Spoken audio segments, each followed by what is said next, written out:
Today's show is all about books and book selling with the incomparable KateyReads.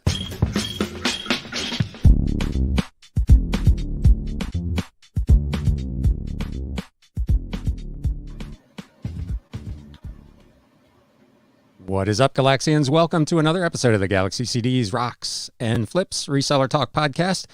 We're not going to mess around today. We're going to get straight to it. Please welcome Miss KateyReads. Hello.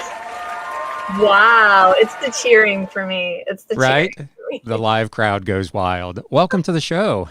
Thank you so much. I am so happy to be here. Thank you for inviting me to come on the show.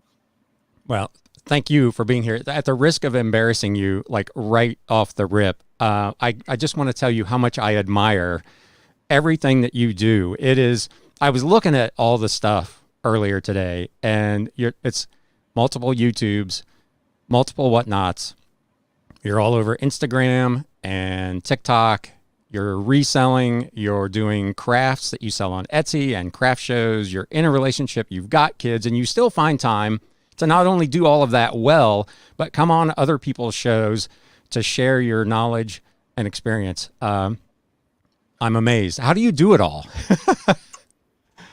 What's the saying? When you're in the trenches, you don't know how you get through it, right? I appreciate that. To say that everything is 100% all the time probably isn't realistic because I'm just one person. So Right. Where you see some things thriving, other things may be suffering a little bit, and vice versa. Family is always first regardless. So obviously, we take breaks, have to do what we have to do for Right. family reasons, mental health reasons, all of that. But I don't know. I think the other thing, though, that keeps me motivated is I absolutely freaking love what I'm doing and the fact that I'm doing it full time. So I think that keeps me motivated. I obviously have burnout, but even when I do get burnout, I'm able to regroup pretty quickly. Yeah. And I don't know, that just the hustling. I just love the feel of finding something and making a profit off of it, or making something and a stranger liking it enough to buy it from me. Right. You know what I Right. mean? So it's See, and fun. I'm not crafty at all. I can't draw a straight line with a ruler. So I have like mad respect for people that can do that kind of stuff because I absolutely cannot.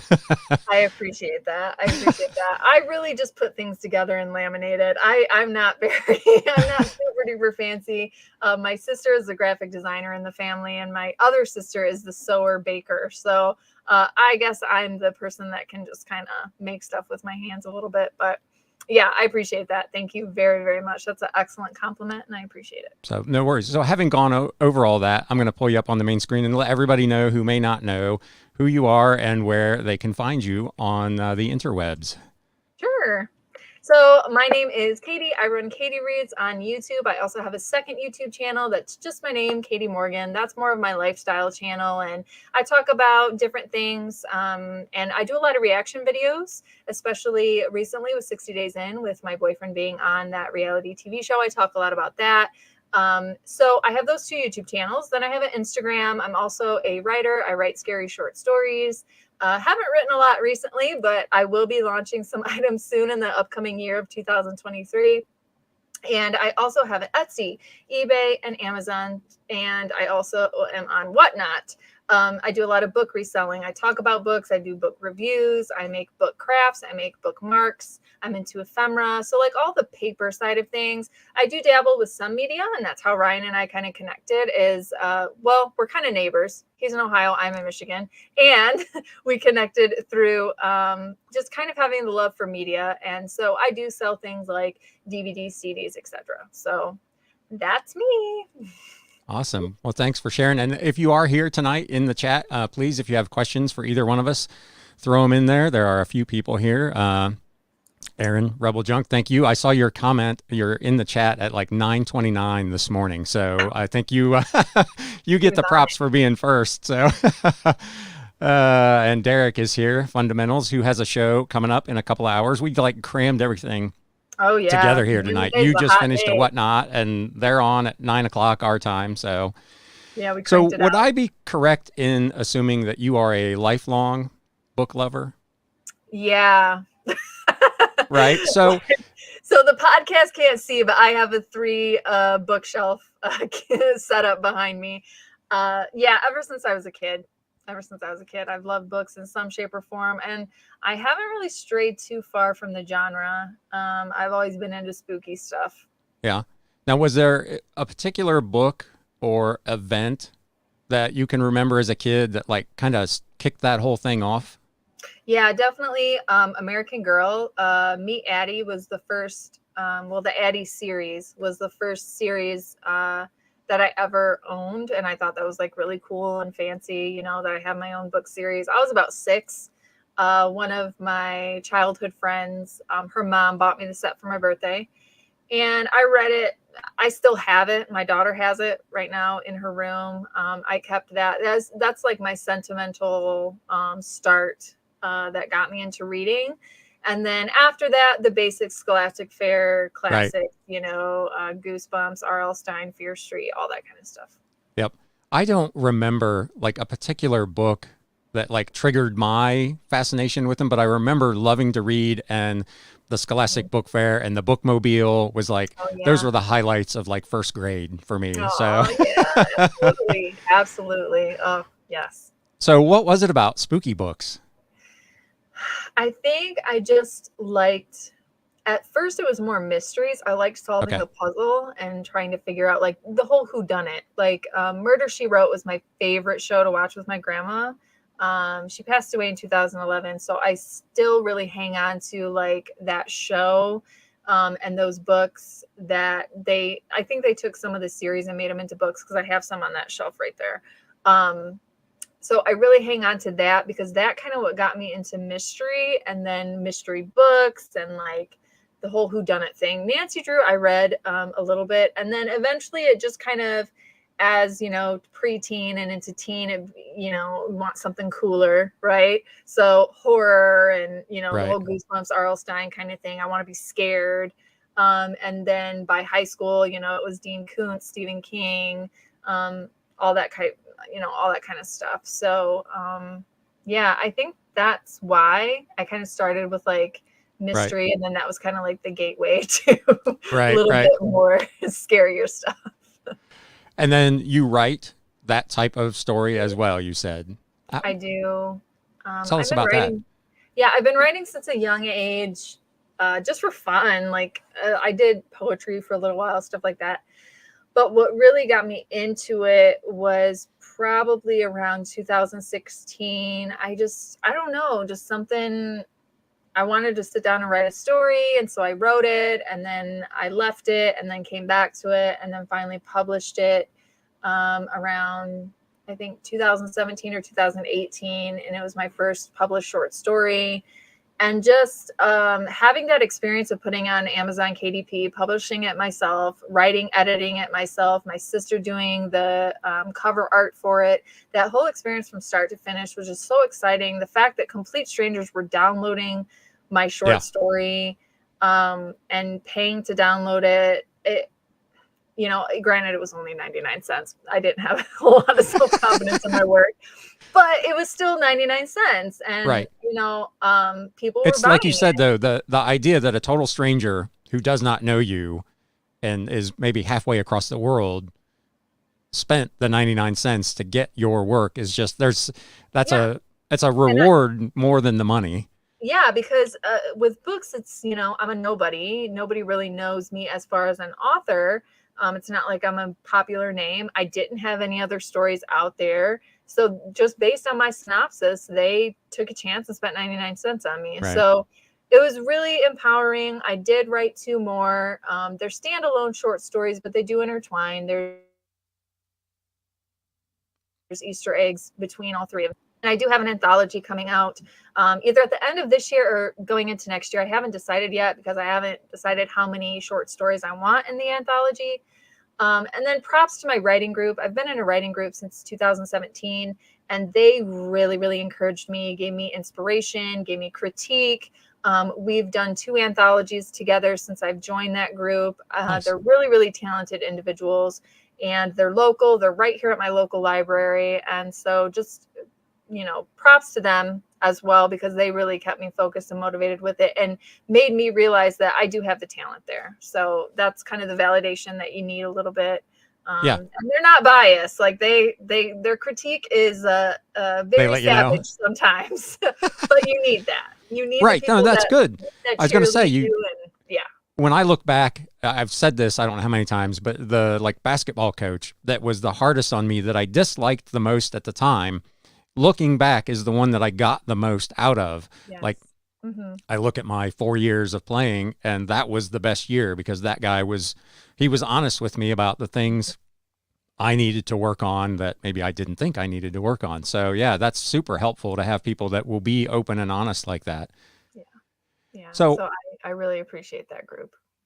at what point did you decide that this love for books could turn into a business? I've always been on eBay. I've been on eBay like over 10 years. I've always sold miscellaneous items here and there, sold on Facebook Marketplace. My dad ran an eBay store. So like the whole like flipping thing and hustle thing, I've been a part of for a while. Books specifically happened for me in 2019. Before then, I was doing Bookstagram. So people were paying me or giving me free copies of their books to read, write a review. I had a whole blog, like the whole thing. Gotcha. It's gone now. But after that, I was like, how do I still stay in the book scene, but like enjoy what I'm actually doing? Because I didn't enjoy that. Like it was just, it just. Do you have to read a lot of bad books? Well, that, and it's like, if I don't like the book, then I have to give an honest review, and I hate like bringing another author down like that. And then it's just like, I had such a big backlog because there's so many self-published authors out there, and that's what they want, is that like attention. So my Instagram following was great, and I was able to give that attention to people and provide value and get the word out about their book. But like, it became too much of a job and not a hobby that I enjoyed. And then I found myself like just doing nothing but books in my queue. I wasn't reading the books on my bookshelf that I enjoyed. Like I was just reading these books in my queue. So I stepped away from it. And honestly, eventually it could have been a good income, I'm sure, especially with the blog and all the things that you can do with that. I could have made a YouTube channel out of it and done all types of different things, but my heart just wasn't in it. And so after probably a good 8 months, I decided to step away from it, but I still wanted to be like somewhat in the book community, and I was dabbling with writing. So I did writing for a little while. And then in 2019, one of my friends gave me 4 tubs of books. And she was like, here, if you want to take it to the local bookstore, get some store credit. And initially that's what I was going to do, but I knew the store credit wasn't going to be that great. And I was looking through some of the books, and they were like religious philosophy, mysticism, spiritualism, just really niche, modern, new age stuff that sells really well. And a lot of them were like from the 60s or no longer in print or whatever. And I'm looking them up on eBay just out of curiosity. And I'm like, this is a $25 book. And I know the book's only going to give me $3. So I decided to list them. I dove in. I knew nothing about media mail. Like, I think the first book, like I did free shipping and paid like $9 at the post office to get it shipped out priority. Like my profit on my first book sale was really bad. It was like $4. But I just dove in. And that's how we learn. Yes, because analysis paralysis can really hurt you. And so I'm glad that I dove in, because I learned I failed in some things quickly, and then dove into YouTube and Instagram and found the reseller community and learned a little bit, but nobody was talking about books. So that interested me, because I'm like, why is no one talking about books? Why is it only Amazon FBA? Why is nobody talking about books on eBay? And while Amazon definitely commands a bigger audience and definitely has a good book market, eBay has a certain audience as well, and has a certain good book market based on genre, vintage, antique, collectible, all those things that I don't think Amazon really has. So after about a year, I decided, I think I'm going to make a YouTube channel. And then finally, Derek interviewed me, And that was the end of 2020. And he's like, you need to make a YouTube channel. Everybody's like, you need to Right. make a YouTube channel. And so I finally decided, you know what? I'm just going to put the content out there that I wish I had in the beginning. Yeah. So that's what started the whole book thing. And that's what started the whole YouTube thing. And I really like the niche. Like I sell other things, but I really like the niche of books because I Yeah. care about it. And I know that I am rehoming them, keeping them out of landfills. I run a free book pickup service in my local community. So I'm keeping books out of landfills, even in my local community, working with other charities, recycling, repurposing, like all the things. So I've been able to like have that motivate me with my mission of selling books. So long-winded answer. There you go. No, that's perfect. And it's one of those things, you got into the same trap that I did when I opened my record store. I was a lifelong music fanatic. And at some point it turned into work and I lost that love. So it was good that you recognized that and found some other way to like still be able to make a business out of it, but not lose that passion. Right. You mentioned the free book pickup service. Tell me about that. Yeah. So I started dabbling with Amazon FBA a few months into selling on eBay. I thought it was like gonna make me super duper rich. And it, That's you what know, the and YouTube videos would lead you to believe. Yeah. oh yeah, oh yeah. Amazon FBA has its place 100%. I have many friends that have a full-time income and are making excellent money on that. So I don't want to dog Amazon FBA at all. I still use it still to this day, but eBay is just, I don't know. It pays my bills. So I prefer eBay a little bit more than I do Amazon. Yeah. But I started a free book pickup service because that's what I was kind of encouraged to do by my mentor at the time, Matt Adolf. He doesn't really have a big like social media presence, but he was a really, really big uh, bookseller. And he was going to bookstores and learning about the trade. He was talking to publishers. He was figuring out how people were getting direct buys from publishers. Like he dove in super deep down the rabbit hole of books. So in the time that I had with him, I mentored with him for about 6 months. And in the time that I had with him, I explained, I don't have capital.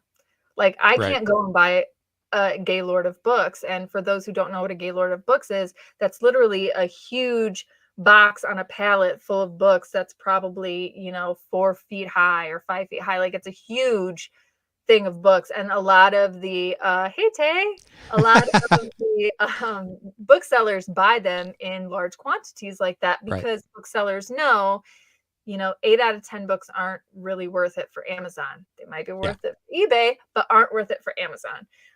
Because Amazon FBA fees are a little bit different structure than eBay. So I don't I have get capital. asked all the time why I don't sell on Amazon. And that is exactly why, because the stuff that I typically have just doesn't always make financial sense there, but it does on eBay. So Mhm.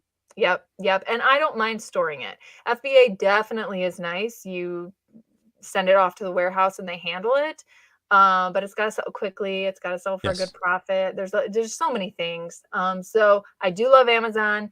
As far as books, I've kind of backed away from that and focused a little bit more on like other category products, but I won't digress. So I didn't have capital, and I was explaining that to the person that was mentoring me at the time, and he's like, "Ask for free books."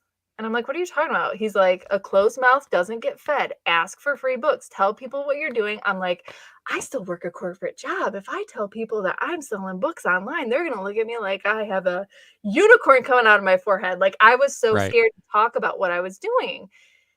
And finally, I just, sucked it up and decided, you know what? I'm going to talk about what I'm doing. So I had my sister design an ad for me, and I made a Google Voice phone number because security was kind of important to me. I didn't want to Sure. give out my personal phone number. I made a business email, right? And I put myself out there. And, now since 2019, now I have connections with both the colleges in my area. I work with 5 different schools in my county, elementary to high school. I work with the school districts. I work with some churches. I still have just random people being like, hey, I have books. Do you want them? I have old professors reaching out to me. I just had a viewer. If you check out my channel, I had a viewer in Michigan drive to me and give I me saw that. 30 boxes of books. So it's really just putting yourself out there, and, you know, having the preliminary questions. It's got to be worth my time and gas. But yeah, so that's what got me started with getting the free book pickup service. And then I just realized the need. You know, people see books as junk or they don't want it anymore. Right. I was, you know, for me, I have to have a spiritual connection in some way to what I'm doing. And how I knew I was on the right path with it is one lady, I went to her house and she was cleaning out her dad's estate. He had passed away. She lived in Florida and she was in my area, and she said, the auction house won't take the books. I don't know what to do. I've picked out the ones that are from my childhood, but I don't know what to do with the rest of these. And then she just started crying. Yeah. And like, I am I want to say I'm a comforting individual, but when you're a stranger and you're crying, like, they're there. Like, you know Right. what I Right. mean? Like, I don't know what to do to comfort you because I don't know you. So it's like, oh my God, what do I say? And so I just finally told her, you know what? I'm here to help you and we're going to take care of this and you're not going to have to worry about it. Yeah. And she just was like, oh my God, thank you. Like, you just literally saw the weight, you know, fall off. And so I cleared out 12 boxes of books. And out of those 12 boxes of books, I was able to sell about 3 or 4 of them. Some were pretty damaged. He didn't really store them very well. So some were pretty damaged and they had to get recycled, but I helped her out and I made a profit. And so it's like, that kept me going with this free book pickup service. Yeah. And a lot of people dog it because they feel like you know, is it worth my time? But for me, it has. And it's been invaluable as far as networking too. This is a great way to network with people because they're going to tell somebody that tells somebody that tells Sure. somebody. So I love what I do with that. And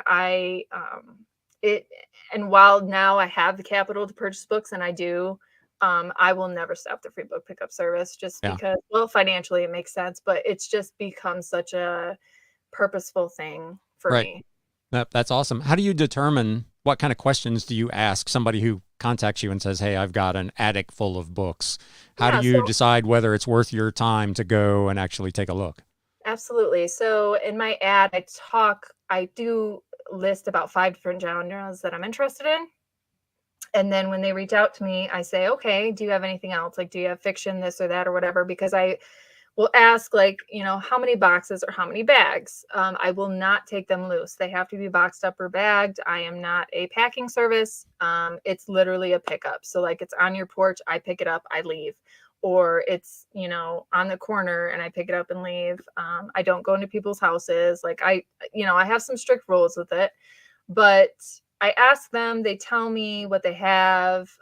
Depending also on what they have, I sometimes ask for pictures. They might send me Sure. some pictures. We just kind of go back and forth with that a little bit.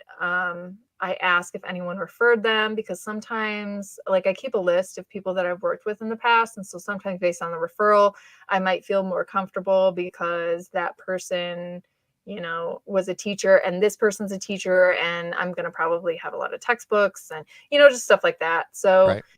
it's just case by case. And I ask about that. And then if they only have like one box, I'll say, okay, so this is your nonfiction. Do you have any fiction? Do you have any ephemera? I also do DVDs and CDs. Yeah. I also take VHS. Like, I'll go on a little bit more. And then that usually turns into a bigger pickup that makes it worth my time. Right. Do you have people that try to get you to buy the stuff? Or are they pretty clear that, hey, I just want to get rid of this stuff and she's offering to pick it up? Yeah. Yeah. Because of how I advertise that I am a cleanup service, a free book pickup service. We can get your unwanted books, you know, those things out of, you know, so I kind of provide it as like this cleaning service in a way. And so nobody has asked, hey, John, how are you? Hi, everybody in the chat, Lord Jake, Brian, and everybody. Sorry. Nobody We're just has rambling on here and not even. 100%. Nobody has necessarily asked. I have had some people ask me what I do with them. And I'm honest. I say that I am a full-time book reseller with a mission of keeping books out of landfills. So anything I can't sell or repurpose or upcycle gets given to local charities in our area. Or if they're heavily damaged, they get recycled. Right. But heavily damaged, I typically don't take, but sometimes it just happens. It's in the mix sometimes. And sometimes if people genuinely have good intentions and they didn't know, like, it's grandma's stuff. You know what I mean? And I've had some people say, okay, I'm going to pass. I'm going to give it to the library. Well, you're going to end up with them anyway, probably. The library has my business card, because typically the library is only going to take so much, because they're going to do like their monthly book sale for the Friends of the Library book club thing. But for the most part, a lot of the libraries in our immediate area, my immediate area, don't take books that are donated, because they are, you know, whatever the case may be, they don't take them. So they have my business card to reference people to me. Yeah. So that's the only negative thing that's really come out of it, is people have been like, well, why am I going to give you my books if you're just going to sell them? The great thing is you don't have to. You contacted me. So Right, exactly. Well, and I just went through that kind of with somebody last week. They had reached out to me, referred from a little bookstore locally that they only take donations, and somebody wanted to sell the books. So she referred them to me because she knows I buy. And when I got there, I'm looking at them, and half of them are like missing pages and they're just destroyed. And I'm like, I can buy these from you, but essentially what I'm going to do is I'm going to pay you for the ones that are decent, and I'm going to take the rest of the junk away and deal with it for you. So we're not talking about $500 here. You know what I mean?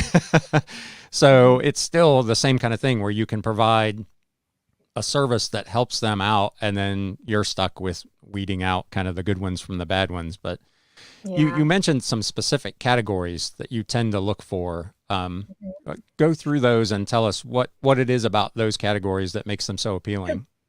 And I'm kind of revising that, but so I mentioned antique and vintage.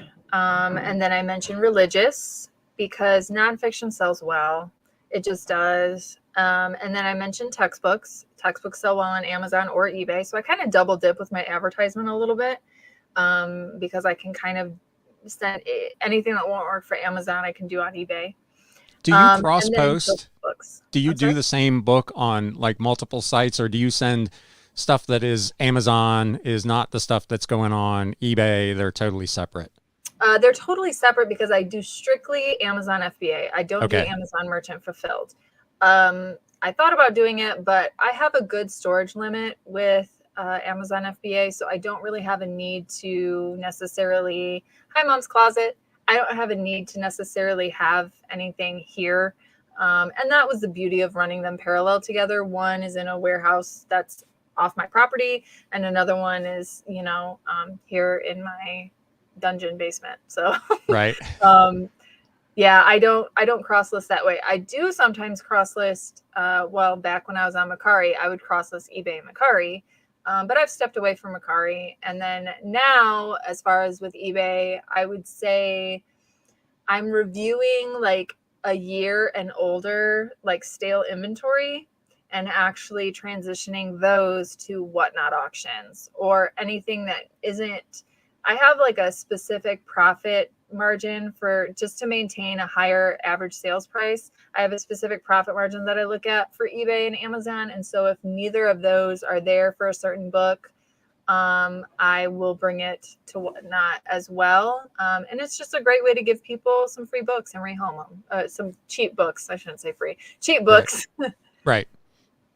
So Joe asks, do you specify anything about odor up front? Because I ran into this once. I bought a big lot of science fiction book club books, which were really, really cool, but they reeked. It smelled like an ashtray. Every box I opened up, it was just a nightmare. So I learned that lesson. But people tell me there's ways to get rid of the smell, but where am I going to keep it while I'm trying to get rid of the smell? I'm not going to put it in my storage unit, and I'm not going to bring it to my home.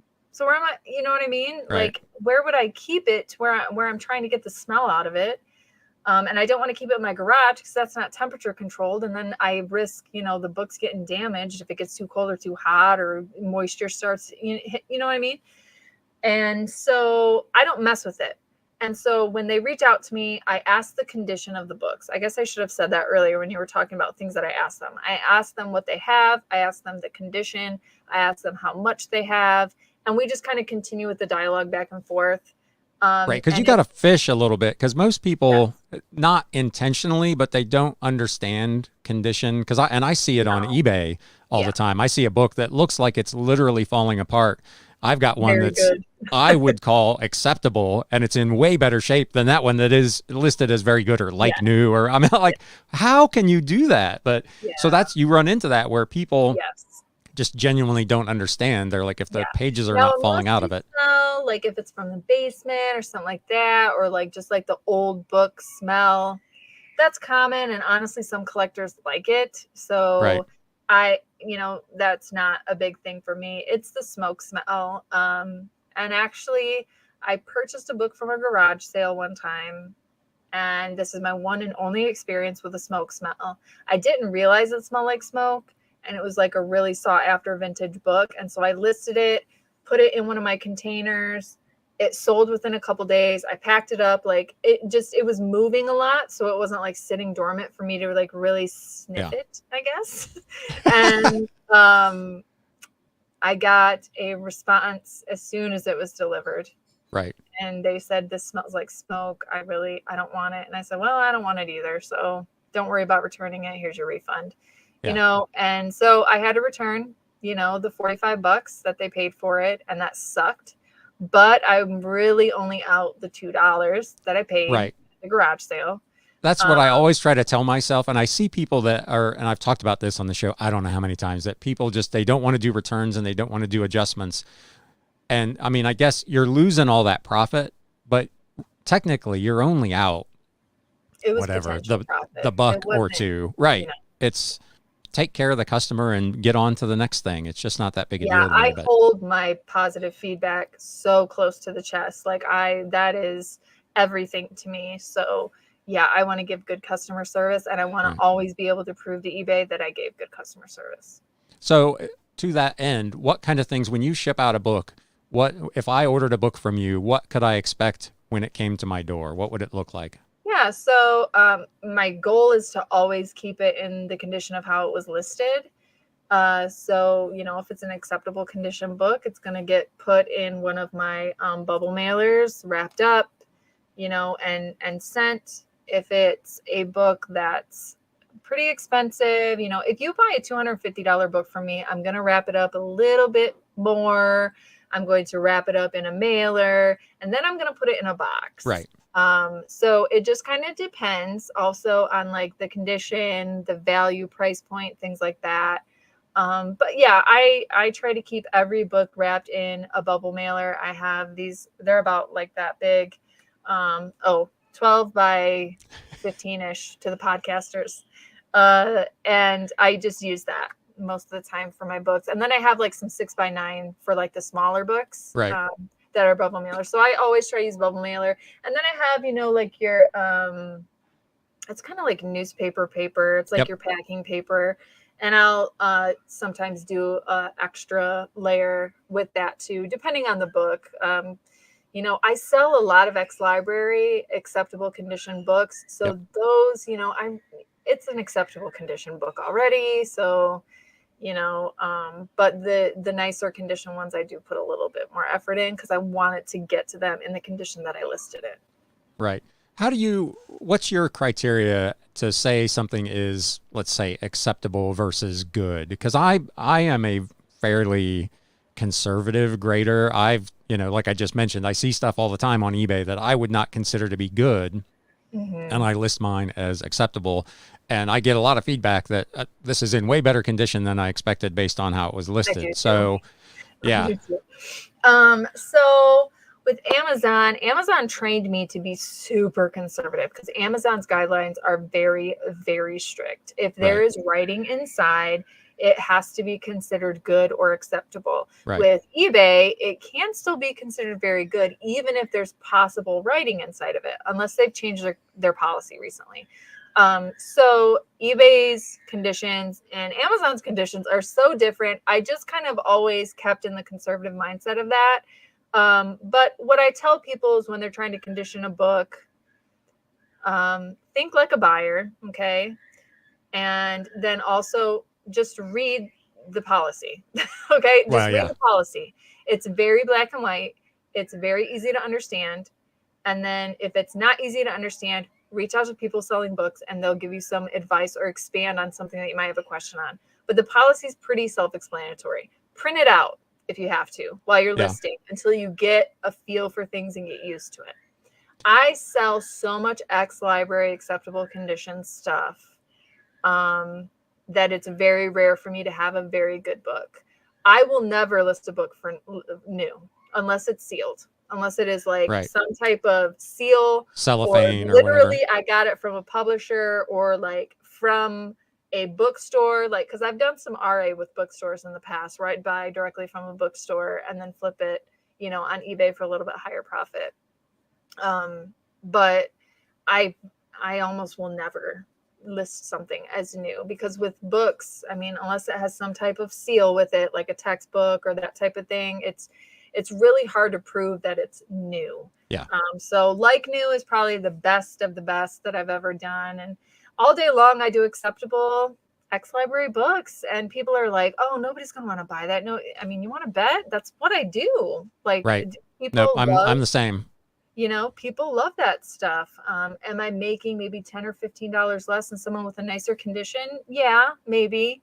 But, you know, it's selling. I'm making money. So right. And you probably don't have as much in it as that person would have had in one that is in much better condition. Like my average cost of goods sold is less than a quarter on books. So if it's an acceptable condition, as long as I'm confident that I disclose what caused it to be an acceptable condition, I'm totally fine listing those type of books. And I know there are people that are like terrified. No, nobody's going to buy that, or they're going to get it and they're going to hate it. Well, if you take good pictures and show and describe what the issue is, like you say, ex-library books, man, I sell them almost as fast as I can list them. It's crazy how people buy that stuff. Same here. I sold one overnight for $90. It's possible. 100%. Yep. So other than eBay and Amazon, you mentioned that you did some on Mercari. What was your experience on Mercari? And then I'll tell you what mine is like. You know, I'll be honest, I didn't put a whole lot of effort into Mercari because the shipping was confusing to me a little bit, and it seemed expensive. They didn't have media mail. I'm really, really loyal to media mail. It's really the only way that you can make the profit numbers make sense on a lot, especially bigger, heavier books. You look at priority mail on, you know, a 5 or 6 pound book. I mean, it's going to eat you alive. There's no way to make that math work out. So I agree. And with eBay, I can insure it.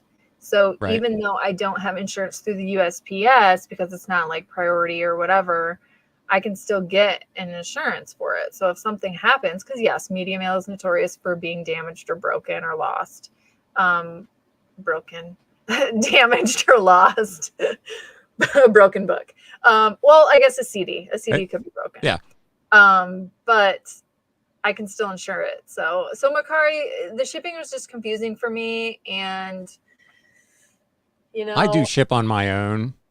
I just offer free shipping on Mercari, ship on my own. And then I disclose in the description, that it's media mail. So they're not expecting anything other.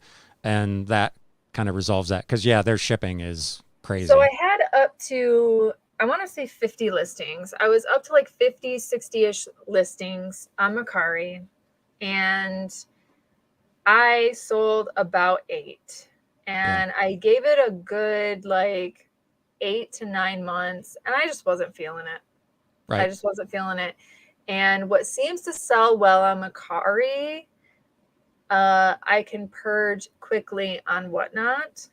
Mercari is like the generation of Whatnot, but Whatnot I'm selling right then live in an auction, and I'm getting it out significantly faster than waiting for someone to find my listing on Mercari. I also didn't understand the algorithm. Like, I don't understand how they're pushing my listings. So I think for me, I was just like, Right. And so I decided to close up shop with that. And I did that with Poshmark as well. I was listing books on Poshmark because of that. I was going to ask, I thought you were doing that. Yeah, because of the home decor category. And I was selling like Reader's Digest without the dust jacket because it looks really pretty on the front and back. Sure. And people were buying, aesthetic interior design. But it was just slow. It wasn't that's not really the platform. I mean, you can make book sales, but the platform is not like the traffic isn't there like it would be on other platforms. So for me, I stepped away from Macari, and then shortly after stepping away from Macari, Whatnot came out, and I kind of jumped on that bandwagon, and I've been enjoying it so far. Yeah. Talk a little bit about Whatnot and what you're doing there for people that might not be. I've never gone to a Whatnot auction. I've never looked into it. I don't really know anything about it. So this will be educational for me as well. Okay. So Nice. So Whatnot, for those that don't know about it, it is a platform that you can create an auction show, anytime you want, any day you want. You can go pretty far out in advance too. And you get followers, people follow you, and they can bookmark your auction, and then they get a notification just like YouTube when you go live. And then you can have in that live auction a little store where you can catalog items, kind of like listing on eBay, but really you could just put the item. You don't necessarily have to take a picture. You can take a picture. People can place a pre-bid before the auction starts. You have a little buy it now section. So you have an auction section, a buy it now section, a giveaway section, all that attached to an auction. So what I chose to do with Whatnot is purge inventory that maybe isn't at the right profit point for eBay or Amazon, or is stale inventory with eBay. And Whatnot, the demographic right now is, I would say, like my age and maybe younger. old people like me are not on Whatnot. Millennials and younger. However, that was when I first started, because it was trading sports cards and Funko Pops and like that kind of thing. Now, Whatnot has expanded their categories. Books were not a category when I first was onboarded with Whatnot. I onboarded under estate sales and vintage, just because that's the only category where books could kind of fall under. Sure. Now they have a book category. Now they have an arts and craft category. Now they have a crystals category. They have a jewelry category. They have the estate sale category. They have glassware. They have food. People auction off like food from other countries, like Japanese candies or Canadian ketchup chips, or all those fun kind of thing. So their categories have expanded significantly, which has brought in a different buyer audience. It is very easy for the buyer. They put in their card number and their address, and you literally just click a button and bid. It starts at $1. Okay, I'm bidding $1. It's gone up to $2. Do you want to bid? Bid $2. You just keep, or $3, or whatever. And it's very easy. And buyer always pays shipping. And your first purchase, you pay, whatever the typical shipping is for that weight of item. And then after that, it's based on, you get a discounted shipping. So it's just kind of based on weight. So a lot of people will purchase lighter items first to make the shipping cheap for them for that first initial sale. And then after that, so that's where it kind of hurts for booksellers, because books are heavy. And so that's where media mail was beautiful as far as like it being cheap with weight. Whatnot is strictly priority mail right now, or first class. So that sucks when it's books.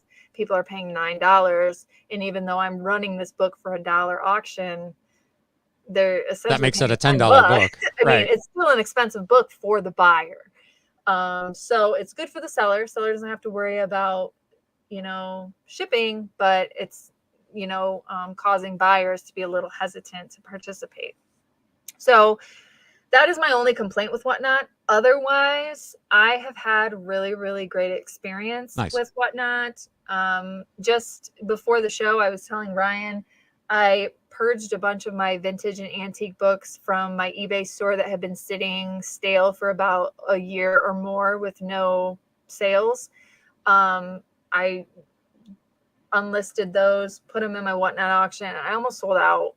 And I started most of them at like $1 to $3 starts, because they weren't like really expensive books. Sure. They weren't like, $50 or more books.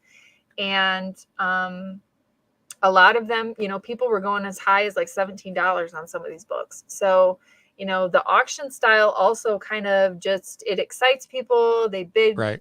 quickly, because how the bidding works is you can, the max bid time is 2 minutes. So you got 2 minutes, 1 minute, 30 seconds, 20 seconds, 15 seconds. So it's fast. So, I mean, in an hour and a half, I went through almost 50 items. Wow. And I only have 5 left that didn't sell. And so that's really cool. That's Yeah. fast That's moving awesome. items, so that's really, really nice. Shout out to Derek. Derek really, really encouraged me and walked me through Whatnot a lot. And my recommendation to anyone who wants to dabble with Whatnot as a seller is start as a buyer first. Just sign up as a buyer and just watch the auctions. Watch how they flow. Hi, Lizzie. How are you? Watch how they flow. Watch what people are doing. Watch how they're engaging. Look at people's stores, especially the category that you feel you would be most interested in selling, and just kind of learn from that. And that's what I did. I learned a lot from Derek that way. Nice.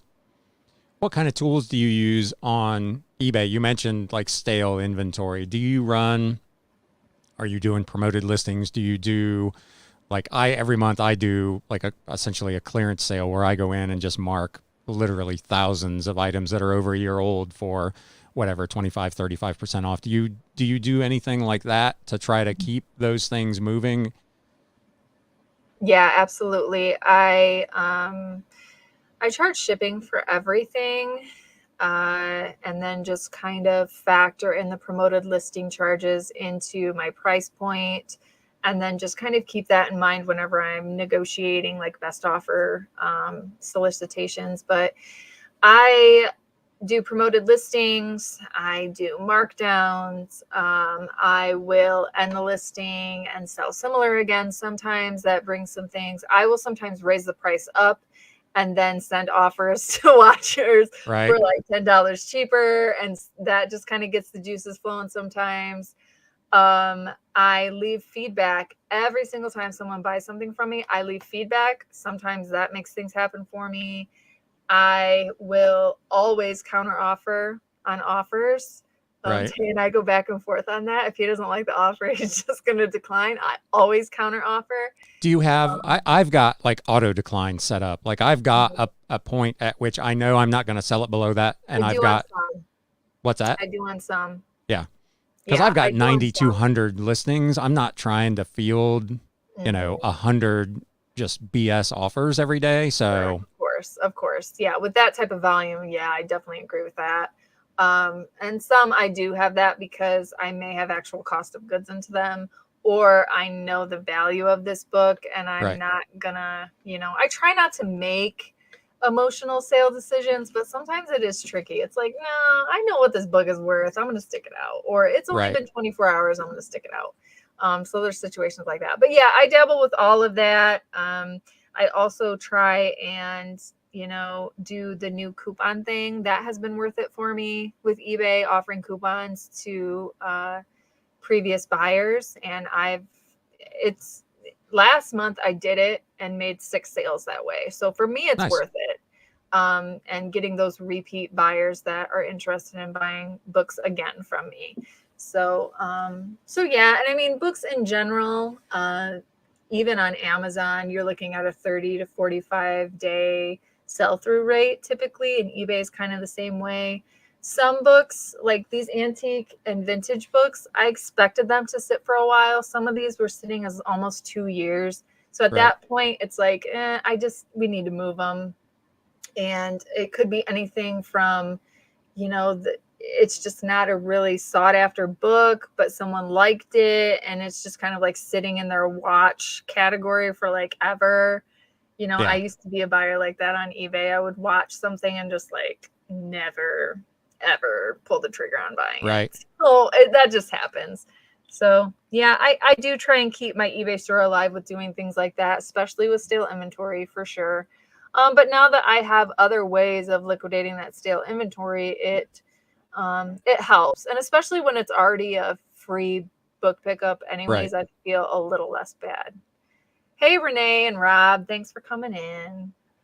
Yeah. I've got tons of old stuff and I'm I'm not hesitant to put it on sale, but I don't mind the long tail if it sits here Yeah. for a while. You know, sooner or Yeah. later, I will Hmm. probably find that one person that will hopefully buy it. And Yeah. it seems like almost every day I sell something that is very old that most people probably would have given up on. So Oh yeah. Yeah, it's 100%. Yeah, the $500 book that I sold to someone in France, that took 6 months to sell. I've had some books, one book sold for $150 and it had been in my store almost a full year. Like those I see as kind of like your right. long tail investments. And even with Amazon, some people will put sets or, um, large book sets or large profit books like textbooks or whatever. Textbooks are so seasonal, right? So they know that's going to be a long tail thing. So they'll send it in at a higher price point and they know it may sit again until July when Sure. kids are buying again, but they're comfortable with that and it's within their storage limit range and it's not going to add any extra fees because Amazon starts charging you fees after about Yeah. 6 months, I think, or a year if it's been sitting there unsold if you do FBA. So Do you do a lot of estate sales? yes, I mean I live in Michigan, so garage sale season is dying down. Yeah. So estate sales is definitely my go-to. Estate sales is where I actually found a $3 antique book and sold it for $500. So estate sales are my favorite Yeah. because estate sale companies focus more on the glassware, the clothing, the Right. furniture, the antiques. They don't focus as much on the books. So the books you could still get pretty cheap Right. and make a decent profit on. My only complaint with estate sales is I have a hard time getting them to give me some type of receipt unless they're like an established estate sale company. Because some people are just like, "What? You want a receipt?" So that's like kind of a struggle for me sometimes. Is Yeah. like getting something for my cost of goods for the paperwork side. But yeah, I love estate sales. Right. Love estate sales because those are all year long. Yeah. I can do those all year long. Well, and to circle back to what you said kind of at the outset, it's another category that buyers don't seem to be looking at. I can go into an estate sale at Oh, I rarely have 4:30 on the last competition. day and all the books are still there. And Yep. now they are desperate to get rid of them. And I'm like, I'll haul all of them 50% away off. for What the heck is that $40 or about? whatever. Yep. Yep. It's awesome. Absolutely. There's barely any book competition at estate sales. Library sales, it's different. But estate sales, yeah. Yeah. I Well, find even really that I've found at library sales, for some reason, I don't seem to run into a lot of reseller competition because there are a lot of books that fit kind of my business model mm, that are still there even late on friends of the library type sales. So mhm. Yeah, I have that experience too because I dabble with eBay. When I was trying to focus strictly on Amazon exclusively, I tried that for about 2 months, and I just needed the eBay piece of it because of how Amazon's profit margins kind of work. But when I was going strictly for Amazon, I mean, they're out there with their scanners. They are there. They're the second person in line. yeah, Like they are just aggressive. So now that I know eBay, even if an Amazon seller has already, gone through right. everything, I can still grab a Yep. lot and still make some good money. And I actually did that. A lady went through the religious section and almost cleaned it all out. I grabbed 4 Bibles, a catechism book, and Yep. a prayer book by some well-known priest. And I sold that small catechism book for $45. Yep. I sold the Bible for 25. Like I still got a killing's profit that she couldn't put on Amazon, but I could put on eBay. So Right. I was going to um, say that's the thing. I see the people with the scanners all the time and their target items are different than mine. So I yeah, don't, I talk to those guys all the time and we're looking at completely different stuff. So, we can go and through all the you same stuff and both get just, to eat. You know what I mean? You both like right. there's plenty of pie for both of you. Yep. So I the whole competition thing. I wish some weren't so aggressive because it's like, dude, it's okay. It's okay. Like Yeah. you will, nobody's trying to steal anything from you. It's okay. So Yeah. Well, yeah, you walk into like a Friends of the Library sale and it's in a gymnasium. I mean, there's tables and tables of books and you got mhm. guys that are like fighting over stuff. It just Oh doesn't yeah. Oh just go to the yeah. next table. Yes. Yes. Yeah, for sure. So we're at about an hour here. I like to keep these at about an hour so people can get on with their lives. Are there any like best practices? Because like we talked about a couple times, people tend to ignore the book and media category by and large. And if they wanted to get into books, what what would you tell them they should do? How would they get started? I I get asked that question all the time, and it's You like should have a great answer. I don't know where to start. I don't know where to start with answering that because it's like, what do you want to do? Do you want to do eBay or Amazon? Because my answer is going to change based on what you want to do. So if they don't know that, but let's just say they're like when you got started, you were just a book lover and I want to do something with books. Which of those two platforms for you has a lower barrier of entry that somebody could get in and like start selling today? Yeah. So eBay. My answer has changed to eBay. It used to be Amazon. Even with a personal account, you could get on Amazon, download the Amazon seller app for free, and use that to figure out if a book was profitable. You didn't have to have the fancy scanner or Scout IQ or Scoutly or Jungle Scout or any of that stuff right away. You could over time, and I would recommend over time getting it, but right away you could start pretty cheap. But now Amazon, even myself, I've had to get ungated in publishers on Amazon. Right. And sometimes it's automatically, like they will automatically approve me. But there's things now, even with books, that are starting to cause barrier of entries, even on Amazon. Yeah. So now, if someone were to start, they have no capital and they want to sell books, I would say start with eBay.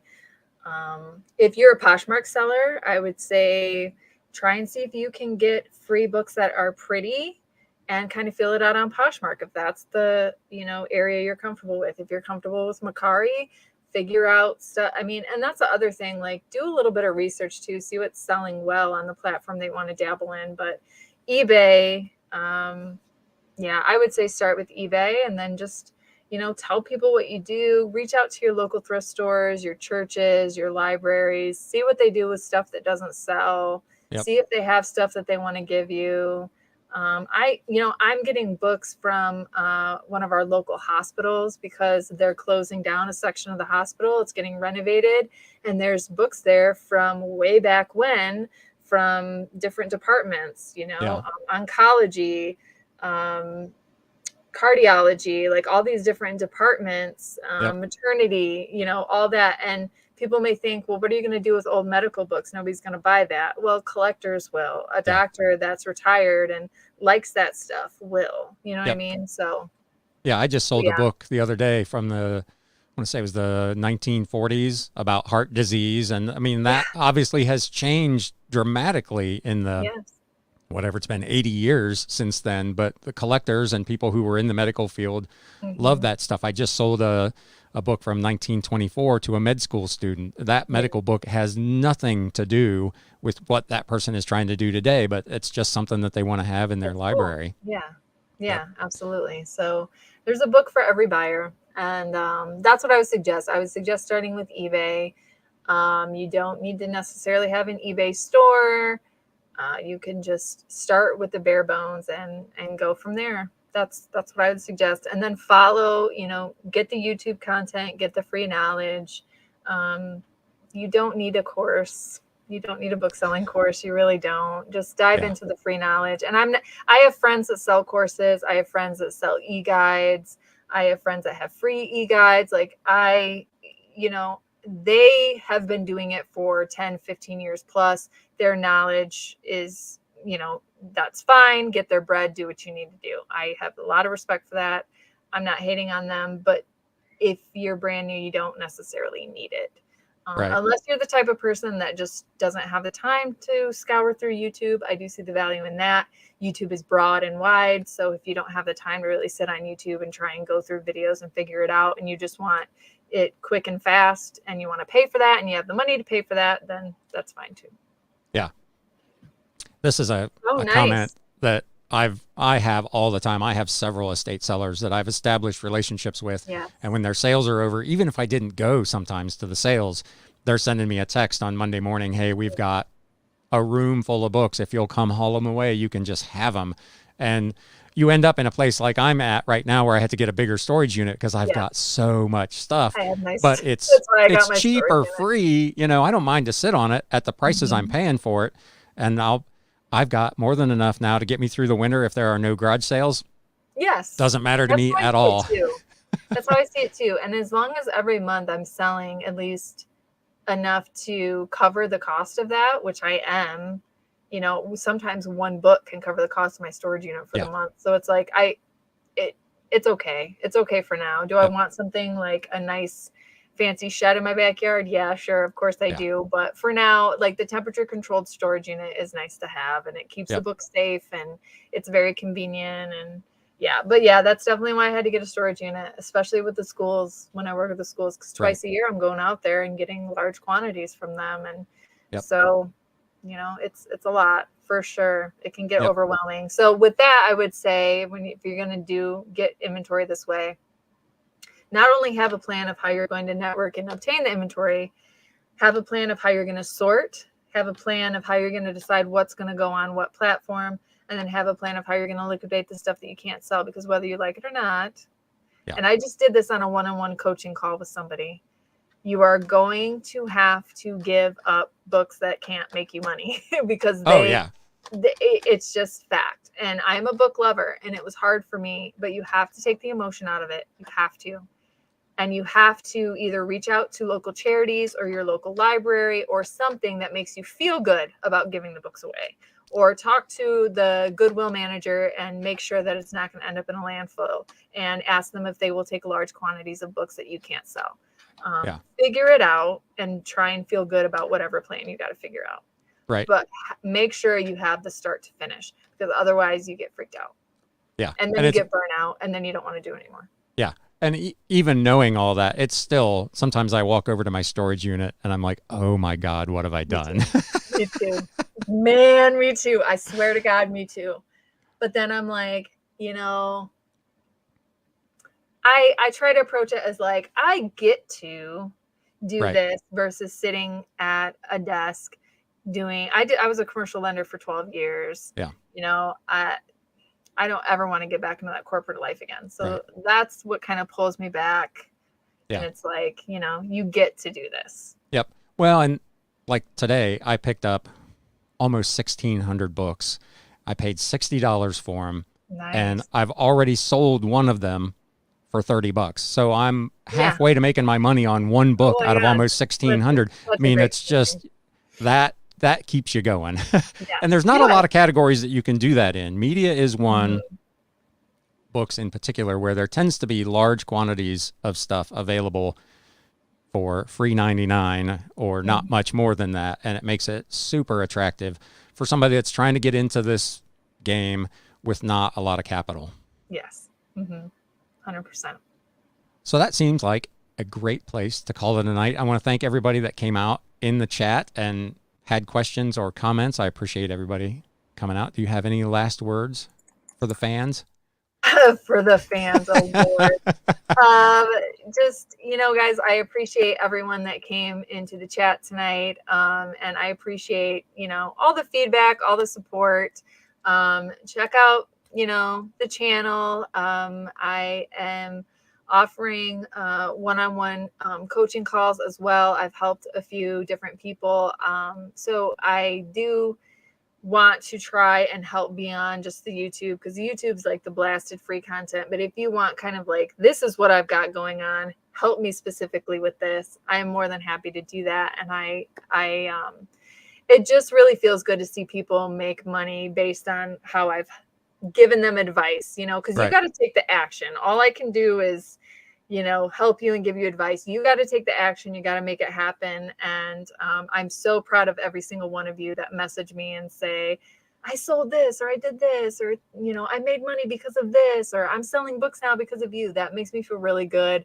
I'm really proud of you guys for taking that action. And thank you so much for listening to some random girl on the internet that really likes books. Well, and again, it's one of those things that makes you feel really good. Like the person that spent 99 cents on your short story. Yes. Random people that reach out. I have the same thing. You get a message on Instagram. Hey, I listened to your podcast and learned this or learned that and put it to use and made some money. That makes doing all of this worthwhile. So I echo your sentiment. I really appreciate people that are trying to get in and trying to find something new to do and a new way to make money and taking advantage of the resources that are out there. People Absolutely. like you. So again, for everyone who stopped out tonight, and especially to you, Katey, thank you so much for spending a little time. Thank and you now for having me. It's time to sell. You have been listening to the Galaxy CDs Rocks and Flips Reseller Talk podcast. Thank you so much for tuning in, and we will catch you again next time.